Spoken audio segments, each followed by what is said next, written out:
What's up, everybody? Welcome back to the Gaming Channel. My name's AJ Gels. How y'all doing? We are back once more with the weekly show. Yes, I know it's late. I really got to do something about that, and I'm not going to move the day. I'm going to keep it on Saturday. I just got to get better at doing that this week. This week, though, I do have a slight excuse. It's not because I wanted to say this was the Labor Day video, and so I'm going to do it on Labor Day. No, the reason it's so late this week. I had a really busy work week. I'm working with a new advisor at my university, basically just taking a machete to my to my class schedule. So I'm taking that stuff that I technically don't need anymore. My new advisor is now taking old stuff that I've taken and kind of repurposing it. I'm going with that to fit new requirements that have come in since I've been at the university. And also adding new classes to fill requirements that I still need to take. So stuff like that, it's a big confusing mess. So I've been dealing with that, mixed with the fact that I got promoted at the end of my last semester, so I'm now dealing with a staff of writers and all this stuff. So it's in my office hours and everything. It's just been a really busy week. And then, I also did that Cyberpunk video, so I thought, okay, I could probably take a day or two and sleep and really get my batteries recharged before we start hopping back into news. And let's for the first article to hop back into the news, let's jump right into a fire of a controversial issue that involves politics. Yay! I'm for this one, obviously, this is an article on Destructoid by Chris Moyes. Jacksonville tragedy victim files suit against Venue and EA. See, I wasn't going to talk about this issue overall. I really wasn't. Especially because I didn't talk about it last week, because as far as I could tell, it was a fairly straightforward event. Guy lost, guy couldn't handle his shit, had a gun, and started shooting people. Obviously not a proper, I'm sorry, I make jokes, you know me, I have a morbid sense of humor. Obviously not a proper response to that. And I kind of questioned, he was not, that security was lax enough that he was able to do what he did before before being taken out. I thought that people should have jumped on him much sooner rather than what happened. So I found things kind of odd. And after watching a news program earlier tonight on YouTube, Beauty and the Beta, by the way, it's a show done by Matt Christensen. I don't know why my voice is cracking here. Really good show if you haven't checked it out. It's every Sunday at 9 p.m. Eastern. But I learned some stuff here that is making me think that this lawsuit is even weirder. All right, and now up front, I'm going to be honest. I'm a Second Amendment guy, so I'm very much in favor of the Second Amendment and its protections and whatnot. So that's just a thing I want to throw out there. So if you disagree with me politically, feel free to say it. All I ask is that we have polite conversation. I'm not saying you can't disagree with me fervently, but again, as always, let's just try and keep from just screaming and yelling at each other, because I think this is important, and it's a lawsuit involving this industry. I just, as always, prefer, let's keep this about games. So either way, like I said, I jump into things and hopefully don't ruin my channel. A lawsuit has been filed by an attendee who was present at last week's shooting incident that took place in Jacksonville, Florida. The tragic event happened during a tournament held at a gaming bar located in popular entertainment district The Landing. Jacob Middich has filed a claim through legal firms Morgan and Mary and Scallett. I hope that's how that's pronounced. PLLC. According to the suit, Middich, and I quote, trusted the event host and organizers and believed that he was walking into a safe space when he attended the tournament held at GLHF Game Bar. That trust was shattered when shots rang out in an overcrowded, since shut down, non-permitted space. The document also contains several pages listing violent attacks that have taken place in the same area, which the suit claims to show The Landing to have become a hub of dangerous, violent, and too often deadly activity, end quote. Okay. So this article offers me offers a little bit of an interesting tidbit of information. This whole, there's violent attacks and all this stuff, hub of dangerous, violent, and deadly activity. Little thing that I also think is worth mentioning. The Landing, which, like I said, I found this out watching this podcast a little earlier tonight. The Landing is a gun-free zone. As far as I know, this is set up by the city of Jacksonville, not like a private business owner. Like the landing, this district itself is gun-free according to Jacksonville. So as far as I understand, the gun that the shooter owned was a legal firearm, but nobody would have been allowed to carry it in this area. So the fact that it's a gun-free zone, I actually don't put this on the knowing what I do now. I actually don't put this on the game on the game bar. I don't put this on them for expecting him to have a gun. I really don't. I mean, I think you have security there, but I don't think you're expecting a shooting. And another big thing with my trust the event hosts believed he was walking into a safe space. This is why I don't like the gun-free zone kind of thing. You know, because I don't... How to put this? I feel that I'm responsible for my own safety. I mean, there's a certain degree that the place that I'm in is responsible for my safety, like this game bar. Like, should I sue Meijer because somebody comes in and tries to shoot up a Meijer? You know, a grocery store. Should I sue the store if I'm in the store? That doesn't make sense to me. Well, I thought I was walking into a safe space in this Meijer. What? On some level, you have to protect yourself, and that's why I don't like the gun-free zones. It's because in a situation like this, are you telling me that I am less safe with a gun than I am without? I just, like I said, that's pretty much the end of my politics and my whole gun thing here. But as far as who to blame or who should be responsible for the security, I would argue for an event like this in a gun-free zone, the city of Jacksonville should be responsible. There should be police there. There should be armed security then if this event was as big and if people were so afraid that this was going to happen. I think this was a freak... I don't want to say a freak accident, but this was a freak event. A guy lost his mind. Now, if you look in his past, he had troubles with anxiety and everything. People have been asking, well, why, you know, there have been some questions. Why wasn't he able to, procure a gun? He was able to because everything, you know, every like mental health or whatever thing fell within certain parameters. Now, again, we can get into a gun debate, but I don't feel like getting into the gun debate. So either way, gun was legal. Dude showed up to an event with a legal firearm. And did something terrible. Do we blame the location? Is the big question. And I think in this case, knowing it's a gun-free zone, no matter what, I wouldn't consider this. Even without the gun-free zone thing, I wouldn't consider... I still wouldn't put things on the bar. I really wouldn't, especially EA. I think suing EA is absolutely ridiculous, but I think suing the bar itself shouldn't work. I think if you're going to sue anyone, you sue Jacksonville for making it the gun-free area, meaning that other people could not have a gun to defend themselves. Now, maybe this player who's suing couldn't have a gun to defend themselves, but expecting other people to do it is an odd thing. I think you're responsible for your own protection in public spaces.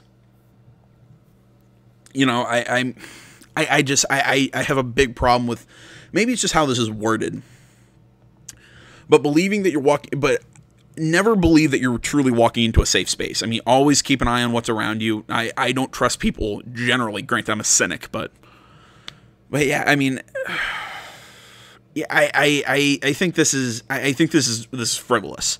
I mean, like I said, suing because you felt the area was safe, but it's still a public area. It's a semi-private area. You know what I mean? There are other people around. About the only safe space, like truly safe space, that I think people really should expect to have is their homes.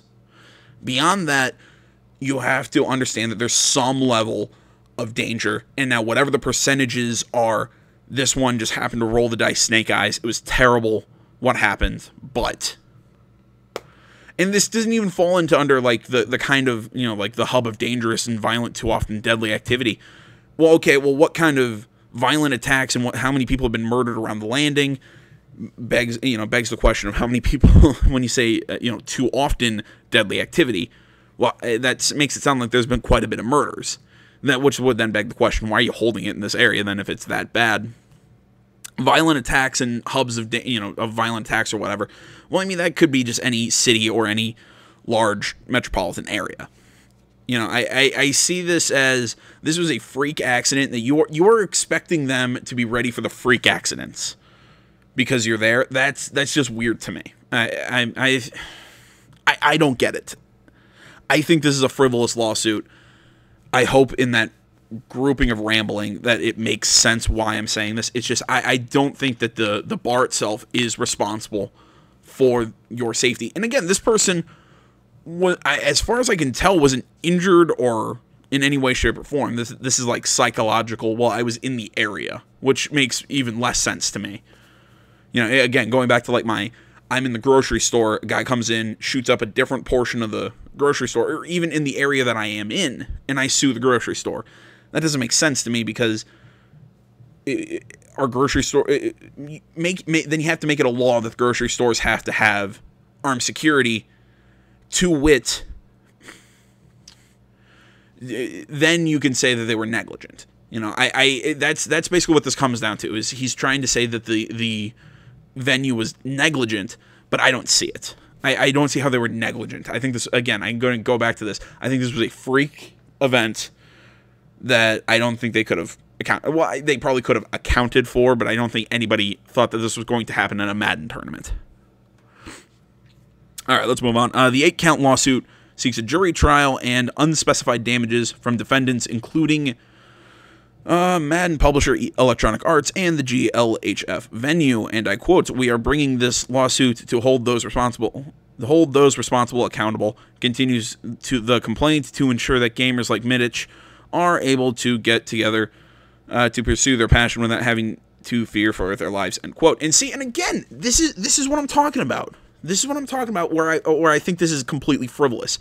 To hold those responsible accountable. You're acting like the bar and EA gave the gun to the guy and said, "Shoot this place up." They were not responsible. The only person responsible for this was the guy who shot the place up and is dead. Which, honestly, this is going to sound mean. I usually don't like to dance on people's graves, but good. I'm sorry. I think if you do something like this and you end up getting shot, well, I think he shot himself. But either way, if you end up dead after committing a crime like this, I don't feel bad for you. I really don't. I think this is, again, a frivolous lawsuit, blaming them. This is almost like a lawsuit out of opportunity, not out of true seeking of justice, is what I'm saying. Electronic Arts are yet to release an official response to this news. Earlier this week, the publisher donated the sum of $1 million towards those affected by the shooting. EA then announced the opening of the Jacksonville Tribute, a fundraising/live stream event to take place Thursday, September 6th, to further benefit the victims and their families. All right. I think I've made it clear my thoughts on this. Like I said, I think this is a frivolous lawsuit that just isn't, that shouldn't go anywhere. I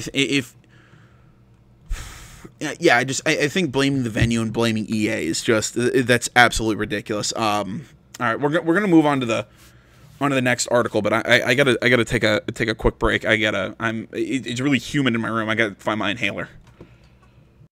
Okay, guys, I'm back. Sorry about that. I already feel it. Like, I'm already breathing better. So I apologize if I started making no sense in the middle of there, or I started getting rambly. Sorry, I was getting lightheaded and was having trouble breathing. I was just like, what the fuck? Let's see. Hopefully into some more happy news. No, we're not going to talk about the whole Spider-Man controversy on Twitter. I think I sent that out. Fuck, what was it? It was a grouping of tweets of people who were freaking out about the water, the way some puddles or whatever looked in one thing when you compared it to like what was shown in like E3 compared to another conference. And people were like, why are there less puddles? Oh my gosh, there's less puddles. And somebody broke it down once. It was kind of like, well, you see it looks a little less reflective. Maybe the suit looks a little less sharp. And I'm like, it still looks good. What the hell's wrong with people? But Insomniac replies with, don't worry, there's more puddles elsewhere in the game. And I lost my shit. No, I'm not going to be getting into that controversy. I thought about it as my cat jumps onto my back. Oh, that really hurt. All right. Instead, we're going to be looking at Spider-Man DLC. Insomniac details Spider-Man post-launch story DLC the City That Never Sleeps. First episode coming in October. And tell me what you guys think. Do you not like the fact that that we're already seeing going to be seeing DLC in late October for a game that comes out in early September? That's already planned like this. I mean, I personally don't mind it, but I see where people get frustrated. Article coming by way of Eurogamer, by the way. Written by Matt Wales. Hopefully that's Matt Wales. Alright, on to the article. Spider-Man returns to PS4 next week on September 7th in Insomniac Games' highly anticipated web-flinging open-world action caper. That's a mouthful. And now, in the run-up to release, the developer has outlined its post-launch DLC. Following its release, Spider-Man will receive 3 individual story DLC episodes, all falling under the Spider-Man The City That Never Sleeps banner. The first installment, known as Spider-Man The Heist, arrives on October 23rd and focuses its action on the return of Felicia Hardy, otherwise known as Black Cat. Jesus Christ. Sorry, as I'm reading, I'm getting short on breath. Sorry if you hear me sitting here breathing. I don't know what the hell's going on with me. According to Insomniac's new PlayStation blog post, clues about Black Cat's return are scattered throughout the base game, but you'll need to play the heist for her proper reveal. The first episode says the developer will include new missions and challenges, a brand new faction of enemies, plus 3 additional suits to unlock. The final 2 episodes of In the City That Never Sleeps saga are titled Spider-Man Turf Wars and Spider-Man Silver Lining. Although Insomniac hasn't yet fully detailed their contents, it has revealed that they'll arrive in November and December respectively. Spider-Man The City That Never Sleeps is included in the digital deluxe edition of Spider-Man on PS4 and will presumably also be made available to purchase separately. Okay, I like this method, how they're kind of keeping them months apart. Their little additions of bringing in some more just characters into the fray. Like I said, I can see where people would get frustrated by the fact that, you know, it's already having your DLC set before the game comes out. And I get some people find that as money grubbing, but I kind of look at it goes, yeah, but it's a way for these companies to continue to make money post-launch. I get it. It might not be my favorite thing about the industry, but I get it. But, you know, onto the Black Cat thing, you know, play the heist, being the first bit of DLC. I'm curious to see what they're going to do with that. You know, are we going to be trying to stop Black Cat? Are we going to be trying to help her? What's going to be going on with that? Who the hell knows? Maybe we'll see some sort of like weird romance between Spidey and Felicia. Because we already know that him and Mary Jane aren't a thing in this game. I think they broke up previous to the events in Marvel Spider-Man. So, but yeah, I'm curious to see what's how they're going to introduce Black Cat, how they're going to tie in the stuff. Because I remember them saying that there are references to Black Cat in the game proper. So it's interesting to see what they're going to bring in and how they're going to tie her in, especially with this new faction of enemies. Now, looking at the last 2, so we got Turf Wars and Silver Lining. These are some, I guess, some good questions of what we're going to see in those. My guess with Silver Lining, it would be something with Silver Sable. Isn't that a Spider-Man villain? I could be wrong. I could be getting my comic book heroes flipped around, but I remember Silver Sable. But although I also feel like Silver Sable's in the main game, I could be incorrect on that. But either way, I got a feeling that's going to be Silver Sable. Now, Turf Wars. Now, that could be a few different things. I mean, I'm so curious. I mean, maybe another hero is going to come in, and, you know, them and Spidey are going to have their own little tussle. Just part of me, I don't know how I could justify it, but I kind of want to see Kraven the Hunter to come in. I think that would be kind of cool. You know what, though? But Turf War makes it sound like a mob thing. And when I think mob and Spider-Man, I think Hammerhead. So I think maybe he's going to make an appearance in that. Maybe it would be like him and like Fisk gets out of prison and it's going to be Fisk and Hammerhead dueling over the city. I think that could be cool. There's so much in the Spider-Man lore that they have to play with. I'm super excited. That's coming out, hell, in 4 days. Jesus Christ. Expect us to play that most definitely. You know, I'll be playing that on this Friday. I might actually have some friends over to do a couple videos. So, all that. So, keep an eye out for that. I don't know. Tell me what you guys think about the DLC. I mean, this is more of an informational article than something to really have a take on. But, yeah, those are my guesses. Or tell me what you think the extra DLCs, Turf Wars and Silver Lining. Tell me what you guys think those are going to be. moving on to kind of just another small release date sort of thing, if it will load, and it does. No More Heroes, Travis Strikes Again gets a release date thanks to at PAX West 2018, coming to us in early, or I guess mid-January. Alex Gilead of IGN, Nintendo has announced the release date for Travis Strikes Again, No More Heroes. That's a weird... Why would you put Travis Strikes Again? It should be No More Heroes, Travis Strikes Again, right? Yeah. Nintendo revealed on Twitter developer Grasshopper Manufacturer's upcoming title will come exclusively to Switch on January 18th. And I'm loving this. I mean, look, I loved No More Heroes. Like, I loved the original, like the whole original idea for No More Heroes. You know, you got this crazy bastard with Travis Touchdown. He's got this laser katana, and he's just going to fight a bunch of random assassins for no reason. Oh, no, it's not for no reason. It's because he wants to sleep with his, like, his handler, this French chick, who then he finds out is, like, married to, like, his half-brother, and then he meets his half-brother who's Irish, and that... God, No More Heroes is such a dumb video game, and I loved it. Did I ever actually play the first one? I know I played the second one. Can't remember if I played the first one. Either way, I'm getting lost in nostalgia here. But as far as I remember for this one, it's Travis meets, I think he's like the game master or something. So he's some guy who takes Travis into a video game, so Travis is going to be fighting a whole bunch of video game characters, or like, I'm going to guess spoofs of video games. So here, Travis Strikes Again sees the titular Travis Touchdown entering the game world of the legendary Death Drive Mark II consoles. Players will be completing 7 different games, each with their own varied challenges and boss battles. The Death Drive Mark II or whatever, I think it's this game's version of the Switch, because this is a Switch exclusive. And again, my cat jumped up again. Thought he'd come up and play. My guess would be of these 7 worlds, that we'll be playing in, they're going to be based off of 7 like video game kind of like archetypes. Are going to be like typical genres and spoofs of those genres, or maybe they'll be like spoofs of the actual games themselves. Like we'll see like a Metal Gear spoof, like a Mario spoof or whatever. So there's so many directions that they could go with this, and I'm excited just because obviously these games are just absolutely ridiculous. Travis Strikes Again sees... Oh, wait, we already read that. There's also an adventure mode featuring a new story and cooperative multiplayer as well. Check out what else you can expect from Travis Strikes Again, which will also include a Shovel Knight collaboration. Again, I mean, I think this is pretty straightforward. I'm not sure what all to expect out of this, because you can never really know what to expect out of a No More Heroes game. I mean, there's so much that could go... There's so much that they could do, so much that could go wrong. Or not wrong, but so much that they could put Travis through and just make horrible jokes about pooping and pro wrestling and everything. I don't know. I'm really interested to see what's going to happen. So let's move on to... I'm a little surprised about this. I totally forgot about Gwent the Witcher card game, like the standalone game. Article also by Matt Wells of Eurogamer. The Witcher card game Gwent's single-player story campaign is now a 30-hour standalone RPG due out in Q4.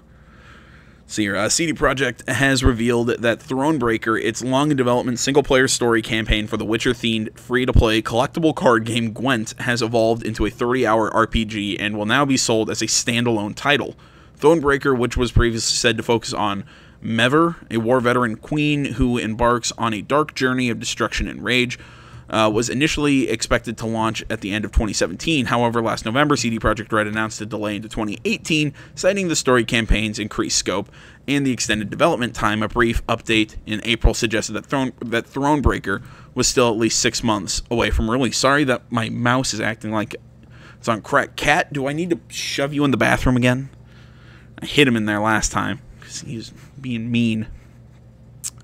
4 months later, CD Projekt Red has finally, as part of its sexily titled H1 2018 Financial Results Conference, offered more news about Gwent's single-player campaign, and big changes are afoot. Most notably, Thronebreaker, which is now titled Thronebreaker: The Witcher Tales, has seemingly blossomed into a full-scale RPG with a campaign of around 30 hours, full of... I'm sorry, my cat is now biting this corner of my monitor. has seemingly blossomed into a full-scale RPG with a campaign of around 30 hours, full of choices and consequences, albeit one where actions are still decided by the outcome of Gwent games. Yes! Let's see here. As a result of its massively increased scope, Thronebreaker, The Witcher Tales. God, why is it so hard to read? Thronebreaker, The Witcher's Tales will now be offered as a standalone title and won't require the Gwent collectible card game client to play. Actually, I'm really okay with that because I would rather play the game. I would rather play the story than play the online TCG, just because I suck at TCGs. Although CD Projekt hasn't announced release dates for the expanded Thronebreaker, it noted the game will launch in parallel with its previously outlined major Gwent overhaul, Homecoming. The large-scale update is intended to course-correct Gwent's development after CD Projekt's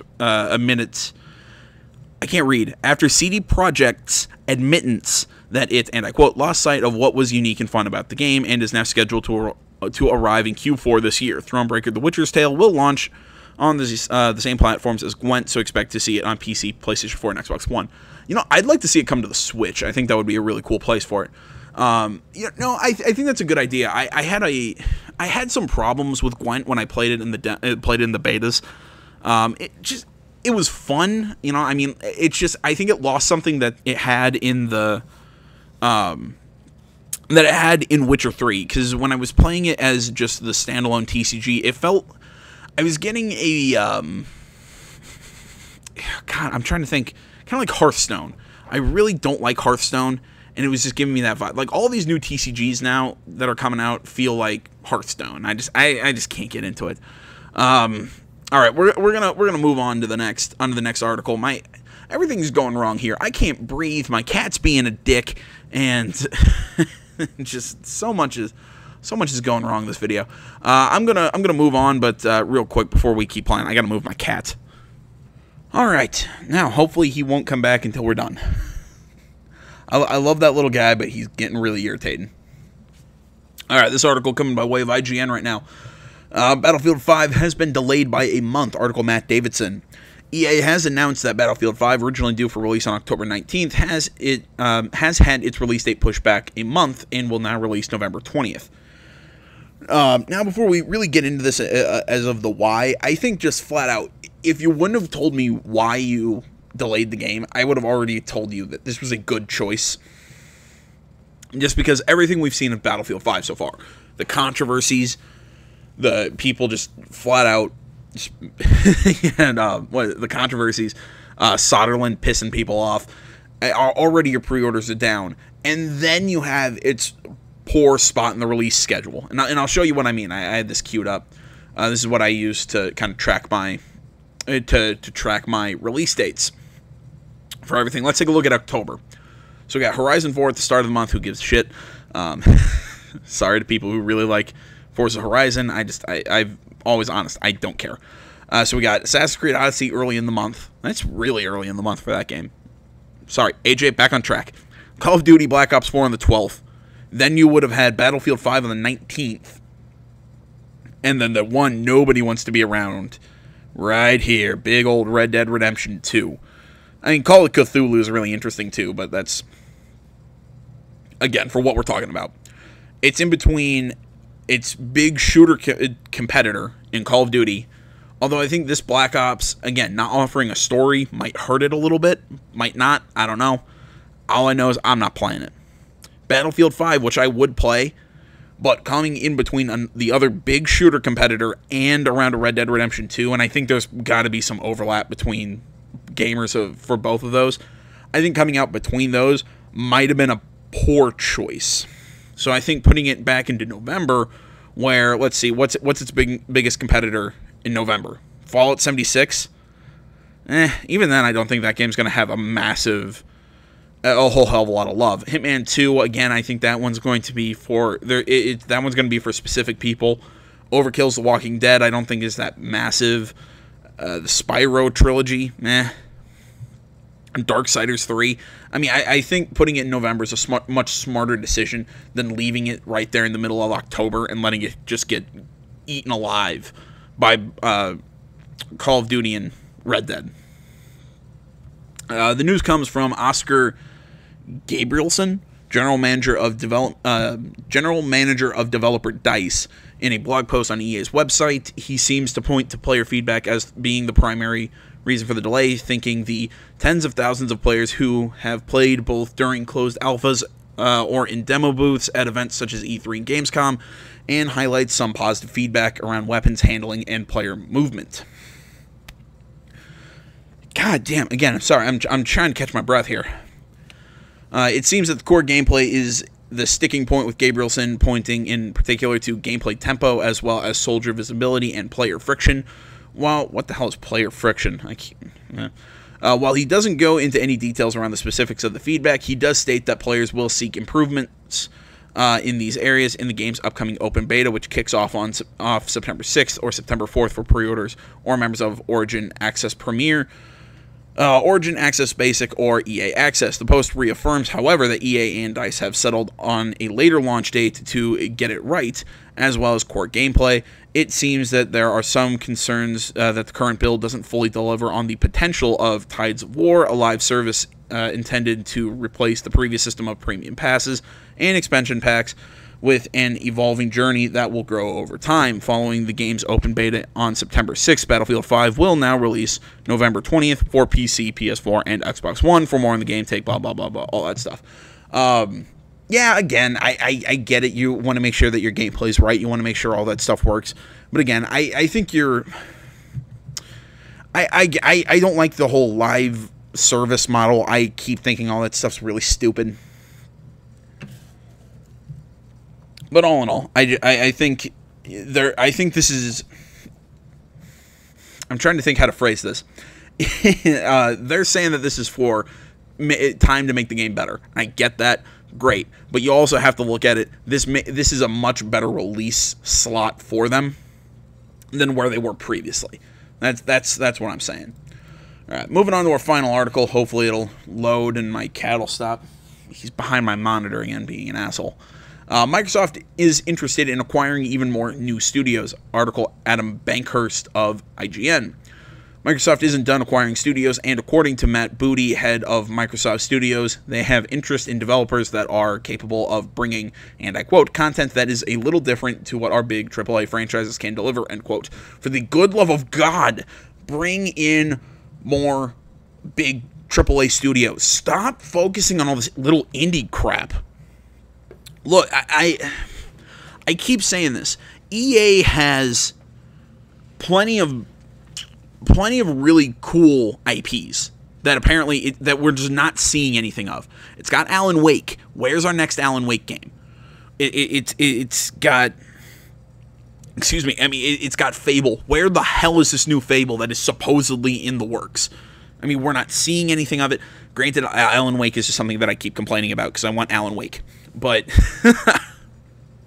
but still, I mean, they have the IPs. Make another Sunset Overdrive. People really liked that game. Instead, you're focusing on stuff like Sea of Thieves, which was a massive flash in the pan. I mean, as much as I love State of Decay 2, it's not going to sell consoles.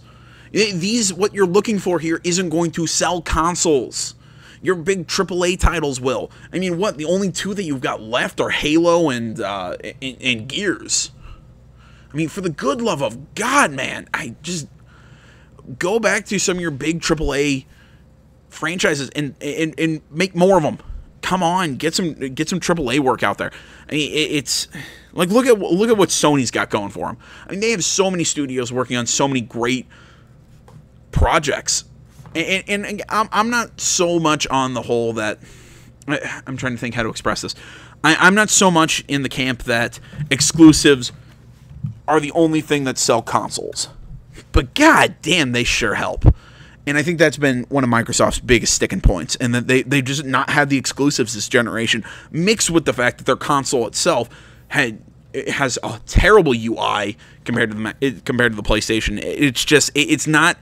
not good of a unit. Let's face it. Speaking of GameIndustry.biz, Booty elaborated and said, while they aren't trying to hit a quota, they do want to expand the breadth of their titles, especially content that is geared more towards Xbox Game Pass subscribers. Okay. And I quote, "I don't want to seem like we're going out to fill a quota," Booty explains. "It's not about filling a spreadsheet by any means. We will, however, have an interest in studios right now that fit a criteria of 50 to 100 people who are making games on a 2 to 3 year cadence and have content that we think will be of interest to our Game Pass subscribers. That means content that is a little different to what our big AAA franchises can deliver," end quote. What AAA franchises? There's 2 of them that we know of right now. I mean, again, Halo and Gears. This is my big thing with them. They keep looking for all the... They're looking to make the new thing, which is great. You can keep trying to do it, but your big problem is you don't have anything in the interim. I mean, this is almost guaranteed Xbox.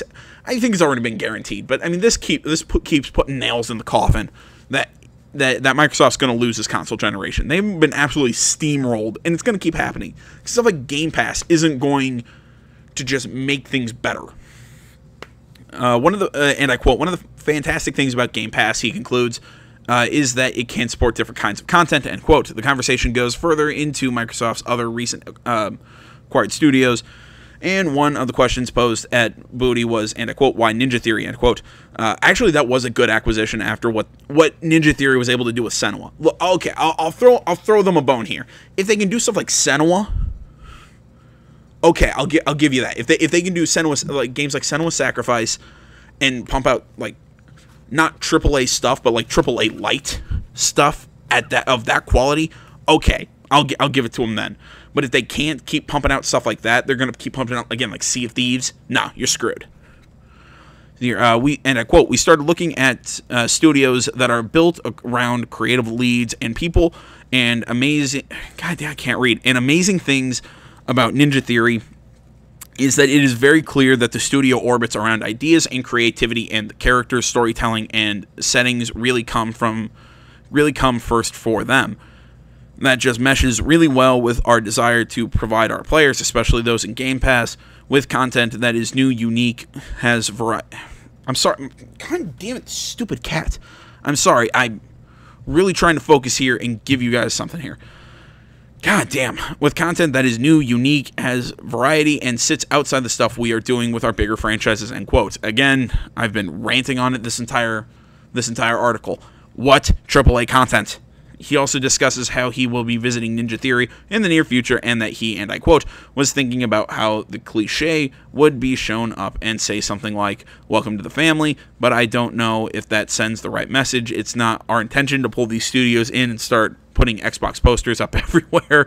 It's more about giving them the support so that they can focus entirely on making games, and to relieve some of the tension that I think exists for a studio of that size. With this news, along with the recent announcement of the Xbox All Access program, Xbox Adaptive Controller, and the rumored next-gen console, codenamed Scarlet, Microsoft shows no signs of slowing down and is, in our opinion, playing for tomorrow and playing for the win." No, it's not. I'm sorry, but your analysis at IGN is... I'm going to be honest here, head up your ass.